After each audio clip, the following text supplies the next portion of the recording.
Magandang umaga po mga trops. Ako po ito ngayon, kabayan, si Brother Greg. Ito yung nag-install ng ilaw dito sa may CR ng aming rest house. Ito po. Yung po yung naggagawa dito. Sawa kasi po hindi po makagawa. Install ng ilaw kasi po may background din po naman ako sa TESDA.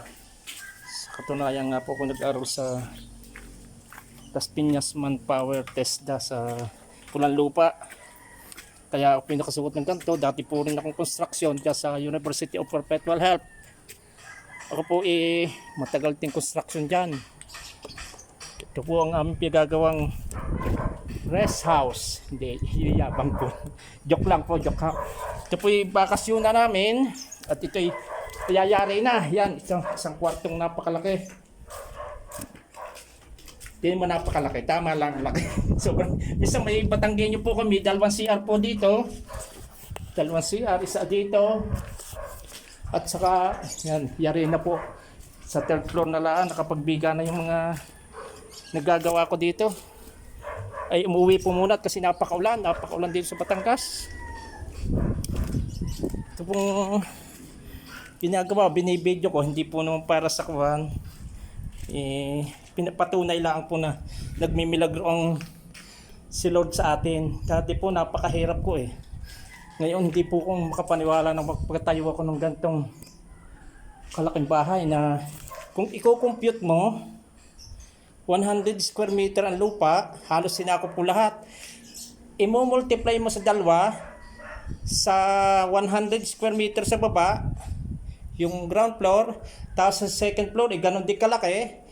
Di pala i-compute mo sa 200 square meter. Yung third floor po, yan, yung yari na rin, mayayari na. Lalagyan po steel deck yan. Kuha, magiging 300 square meter. Ngayon, mamaynusan mo ng siguro, nilagyan ko po ng 2 feet sa baba na allowance at saka may counting parking sa baba. Ito po, may counting parking. Yan po ang owner ko. Yan, gagawin pong parking yan. Yan po. Palagay na natin 200 square meter, 300 na. Imaminus mo sa 200, sa 20%, di magiging 380 ang magiging square meter ng bahay po. Hindi po ako magaling sa engineering kasi sa totoo lang po, natututula sa mga developer na katulad yung sa Amos, yung sa amin sa Amos, sa bahay namin sa Amos, sa Westwood Side Subdivision, ang lot area po niya ay 32 square meter ang lot area ng bahay. 42 ang lot square meter ng lupa. Ngayon, 32 ang bahay. Ngayon, inislap namin yung magkabila, yung sa Amos, sa Westwood Side Subdivision, kinukompute ko, nasa 80 kuha na rin, nasa 80 plus, 80 square meter ang bahay namin sa Amos. Kaya ko po naman ito sinasabi, hindi ko po naman pinagyayabang, kundi siguro sa blessing din ni Lord, number 1. At saka sa pagsisikap namin mag-asawa. Kaya ko po nasasabi ito po ito totoong buhay. Hindi po ito gawa-gawa, minsan kasi ang kuha nila sa akin, si kabayan, kunwari lang, pero hindi nyo alam, 10 taon din ako nag-aaral ng criminology. 6 na buwan ako sa electrical, sa TESDA Las Piñas. At kaya nga ako may video na nag-mekaniko po ako. TESDA graduate din po ako ng automotive. Kaya lang, hindi po na-practice lahat. Yun po, mga trops, hindi. Sorry po kung medyo, kinukwento ko po lang ang aking totoong buhay. Ako po si Brother Greg at saka isang ordinaryong empleyado ng University of Perpetual Health, isang laiko, at yan, sabi ng asawa ko, grabe daw. Ito po ang ground floor, yan. Nililinis po ng asawa ko, may dalawang CR din po dito. Yan po, narito po kami ngayon mag-asawa. At yan, nagluluto siya, Sarap na niluluto niya, ito po ang kusina. Ito po ang gagawa ko ng electrical. Yan, medyo madilim. Ito testing lang yan may ilaw na Yan Ako po na magdidikit niyan, ako na po maglalagay at bilang practice po sa aking test po ng pag-aaral ng TESDA, mag-aral po tayo ng TESDA at malaki pong tulong sa kakayahan ng bawat isa, lalong-lalo na yung sa academic. Katulad ko, napakahina ko po sa academic, pero nangangarap pag akong mag-aral.